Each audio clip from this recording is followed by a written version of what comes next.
How might you be fueling the matrix against you, and what can we do about that? I want to share with you some of my personal experiences and observations to help you live your best life with as little friction as possible. So they say this simulation matrix that we're living in was built by the Archons as a soul elevation school that can also keep people trapped here so they can harvest their energy. Now there's so many examples of this in the movies, like Monster Inc., for example. These monsters come through portals into the kids' rooms, scare them, encapsulate that energy, and bring it back to their world.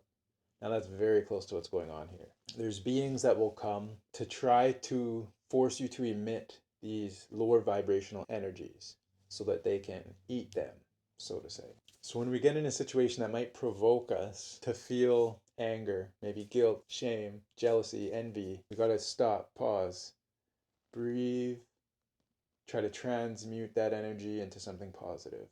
Faith is a good one.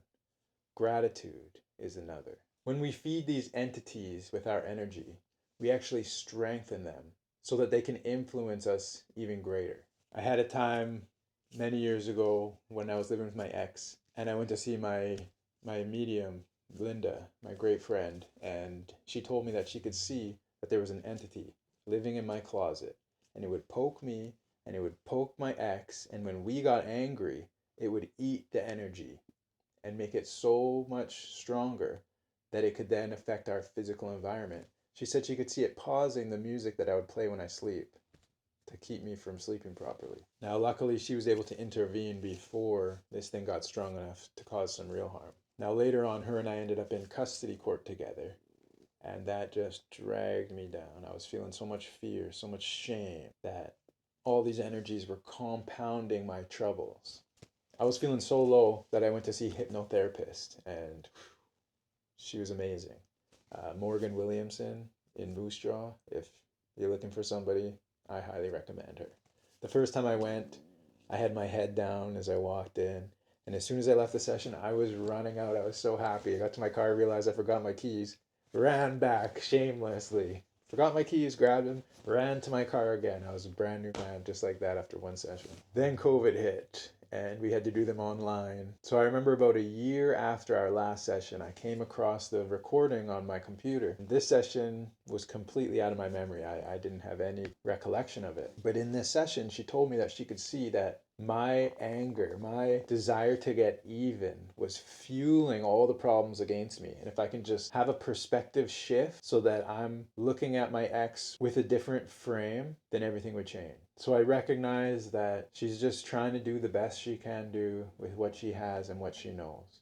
I forgave her in my heart, and just like that, all my troubles went away. So as we emit these energies known as the 7 deadly sins, we're fueling entities that can then bring more stuff into our reality to increase the drama that emits these emotions from us. But we get to choose. We get to choose what we feel and how we think and how we see. So choose love, choose faith, choose gratitude, even if it's for the smallest thing. Be happy you're here. Be happy you can breathe. There's so much abundance around us. Just focus on the things that will bring you some joy, that will bring you some hope. Once I recognized this pattern, I wondered how often this happens to people. And I came to notice that a friend of mine, Eddie, who didn't really have many problems through his life, all of a sudden encountered one. He had a problem in his relationship that brought anger out of him.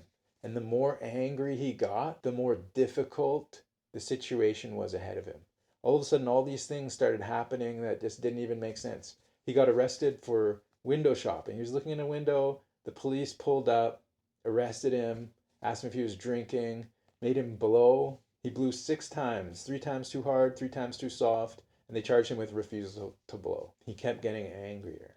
I kept trying to tell him, calm down, but he couldn't see what I was trying to tell him. He kept getting angrier and angrier. That fueled the situation ahead of him. He's staying at a friend's house. Knock, knock, knock, 5 a.m. It's the police screaming at him. His dog's going crazy, so he's telling them, I don't want to let you in because the dog was not nice. He puts the dog away, he opens the door, and they beat him. This is an old man, 65 years old. They beat him, threw him into a fridge. It wasn't good. The police weren't even at the right house. They were in the wrong 100%, but he got messed up because of it. Finally, one day, he decided to see with new eyes, forgave the situations, and everything went away. So I want you to take a look at your life and ask yourself, is there something that you're feeding that you could avoid? Try to manage your energy and emit the frequencies that you want to come back to you, because the universe is a mirror. Whatever you think, the universe will try to show you. So think positively.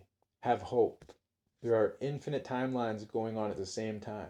So when you make assumptions, you just might be choosing the timeline you enter when you could otherwise avoid it and enter something more peaceful. Now again, if this earth is a simulation, we get to program it as we choose when we're conscious enough to do so.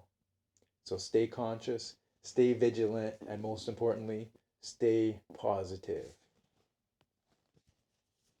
It's a beautiful world out there when we decide it is.